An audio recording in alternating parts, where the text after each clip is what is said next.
पूरी दुनिया nuclear power से डर गई है। क्यों? क्योंकि चेर्नोबिल और फुकुशिमा जैसे कैटास्ट्रोफीज के वजह से। लेकिन क्या अगर हम एक ऐसा न्यूक्लियर पावर यूज कर सकेंगे जो कम्प्लीटली सेफ है, जो इनफाइनाइट एनर्जी देता है, जो जीरो रेडियो एक्टिव वेस्ट बनाता है? That's fusion. फ्यूजन वही प्रोसेस है जो सन में होता है, और अब साइंटिस्ट ने इसका लैब वर्जन बना दिया है।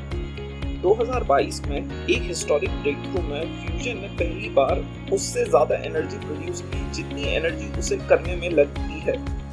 मतलब अनलिमिटेड एनर्जी का रिसोर्स मिल गया। आज हम समझेंगे न्यूक्लियर फ्यूजन क्या है, क्यों ये फ्यूचर एनर्जी रेवोल्यूशन है और क्यों बिलियनर्स इस पर सब इन्वेस्ट कर रहे हैं। पहले समझते हैं न्यूक्लियर फिजन और फ्यूजन में डिफरेंस क्या है।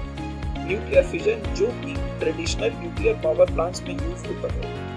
फिजन का मतलब है स्प्लिट करना। एक हैवी न्यूक्लियस यूरेनियम को जब स्प्लिट करते हो तो स्प्लिट होने से एनर्जी रिलीज होता है। इसका प्रोसेस में यूरेनियम न्यूक्लियस में न्यूट्रॉन शूट करते हैं, उससे न्यूक्लियस ब्रेक हो जाता है, दो स्मॉलर न्यूक्लियाई बन जाते हैं, मैसिव एनर्जी रिलीज होती है और मल्टीपल न्यूट्रॉन्स निकलते हैं। जो न्यूट्रॉन्स निकलते हैं वो और यूरेनियम न्यूक्लियस को स्प्लिट करते हैं।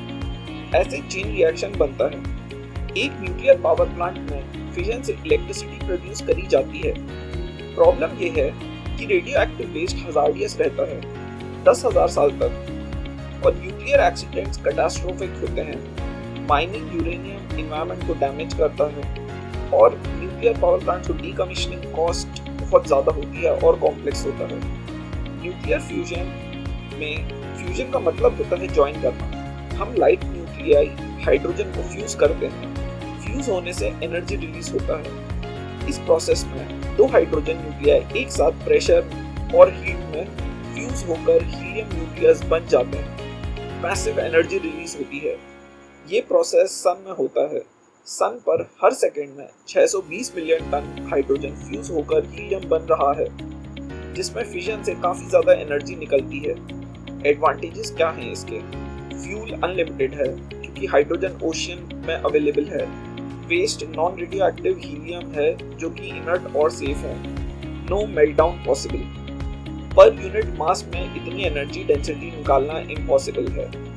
1 केजी फ्यूजन फ्यूल से 10 मिलियन केजी फॉसिल फ्यूल जितनी एनर्जी निकाल सकते हैं। ये डिफरेंस है।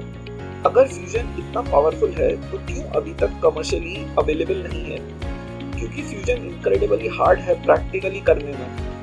फ्यूजन में हम न्यूक्लियाई को फ्यूज करने के लिए उन्हें अपने रिपल्सिव फोर्सेस को ओवरकम करना पड़ता है। न्यूक्लियाई पॉजिटिव चार्ज होते हैं, सेम चार्जेस रिपेल करते हैं बहुत स्ट्रांगली। उन्हें क्लोज इनफ लाने के लिए स्ट्रॉन्ग न्यूक्लियाई फोर्स वर्क करता है। स्ट्रॉन्ग न्यूक्लियाई फोर्स सिर्फ एक्सट्रीमली क्लोज डिस्टेंस पर काम करते हैं। तो इसके लिए क्या लगता है? इंसेन टेम्परेचर और प्रेशर। सन पर 15 मिलियन डिग्री टेम्परेचर है, लेकिन अर्थ पर सन नहीं। तो साइंटिस्ट ने आर्टिफिशियल सन बनाया। टोकामक एक आर्टिफिशियल सन है। टोकामक में टेम्परेचर 100 मिलियन प्लस डिग्री तक जाता है, सन से 6 गुना ज्यादा।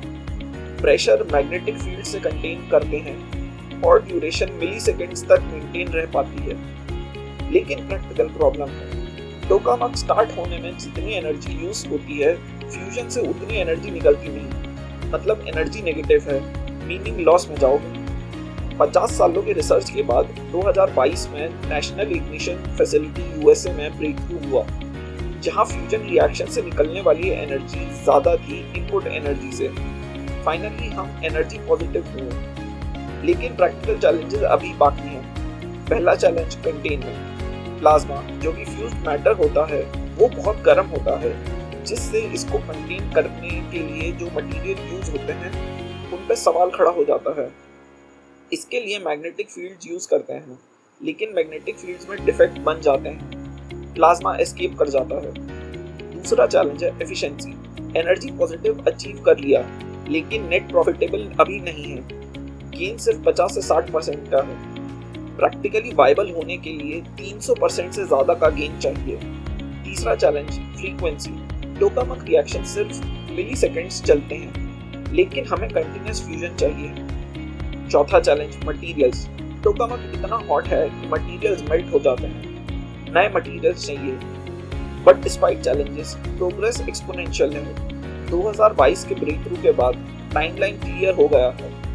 2025 से 2030 तक प्रोटोटाइप स्टेज है।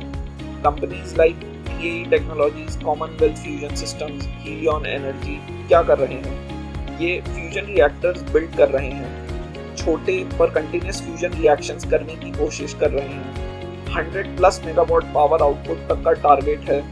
अभी प्रॉफिटेबल नहीं है पर काफी क्लोज है। एक्सपेक्टेड 2028 से लेकर 2030 तक first commercial prototype electricity produce करेगा। 2030 से 2035 के बीच में फर्स्ट कमर्शियल प्लांट ऑपरेशनल होना चाहिए। First fusion power plant grid में आएंगे। कैपेसिटी होगी 500 से 1000 megawatt. Typical power plant size.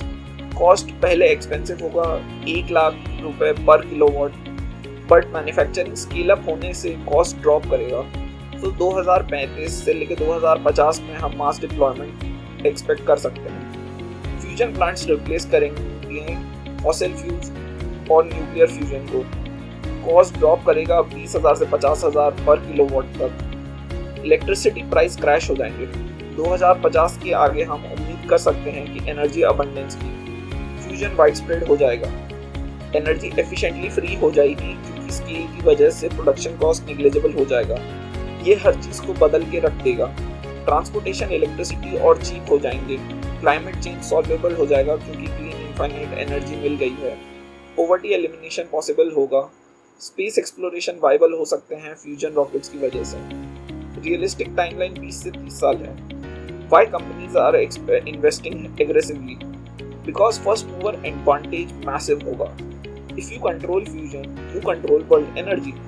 Billionaires investing in this. Jeff Bezos की कॉमनवेल्थ फ्यूजन में फंड्स डाल रहे हैं। पीटर थील हीलियन एनर्जी में, सऊदी अरेबिया BAE टेक्नोलॉजीज में, और China building multiple tokamaks. Race is accelerating. Fusion energy world को transform करेगा। पहला implication climate change. Climate change क्योंकि फॉसिल फ्यूल से CO2 निकलता है।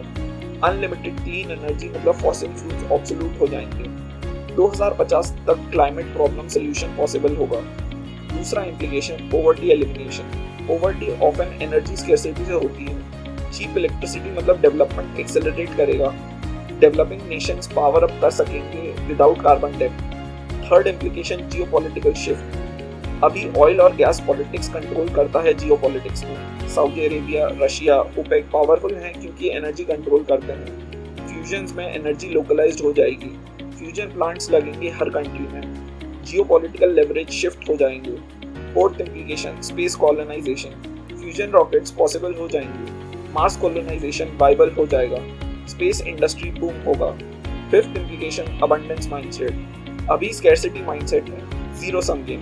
अनलिमिटेड एनर्जी जब पॉसिबल होगी तो अबंडेंस माइंडसेट शिफ्ट शुरू हो जाएगा। इकोनॉमिक मॉडल्स चेंज हो जाएंगे, लेकिन चैलेंजेस भी हैं। पहला challenge political will. Fossil fuels lobby powerful है। ऑयल कंपनीज अपोज करेंगी फ्यूजन को। पॉलिटिकल रेजिस्टेंस भी पॉसिबल है। सेकेंड चैलेंज है infrastructure. Current grid system redesign करने पड़ेंगे। न्यू इंफ्रास्ट्रक्चर बिल्ड करना पड़ेगा। ट्रिलियंस इन्वेस्टमेंट में चाहिए। और थर्ड चैलेंज है रेगुलेशन। फ्यूजन रिएक्टर सेफ हैं, लेकिन रेगुलेशन जरूरी है। पॉलिसी फ्रेमवर्क डेवलप करने पड़ेंगे। इसमें काफी टाइम लगेगा। But despite challenges trajectory clear है। फ्यूजन एनर्जी इनएविटेबल है। क्वेश्चन सिर्फ ये है कब। मोस्ट पॉसिबल प्रेडिक्शन 2030 से 2040 तक मेन स्ट्रीम होने लगेंगे। ये डेकेड डिसीजन पॉइंट का है। न्यूक्लियर फ्यूजन रिप्रेजेंट करेगा एनर्जी रेवोल्यूशन को, from scarcity to abundance mindset को, from fossil fuels to unlimited clean energy को, from geopolitical conflict to energy independence को। ये ट्रांसफॉर्मेशन स्टार्टिंग फेज में है ऑलरेडी।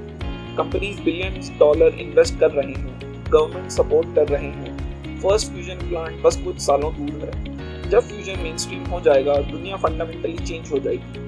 अगर आप टेक्नोलॉजी, एनर्जी और फ्यूचर के बारे में इंटरेस्टेड हो तो स्ट्रेटेजिक माइंड्स को सब्सक्राइब कर दीजिए। हम एक्सप्लेन करते हैं ब्रेक थ्रूज जो वर्ल्ड को रीशेप कर रहे हैं। नए वीडियोस हर मंडे और थर्सडे को 6 PM IST पर। शुक्रिया देखने के लिए।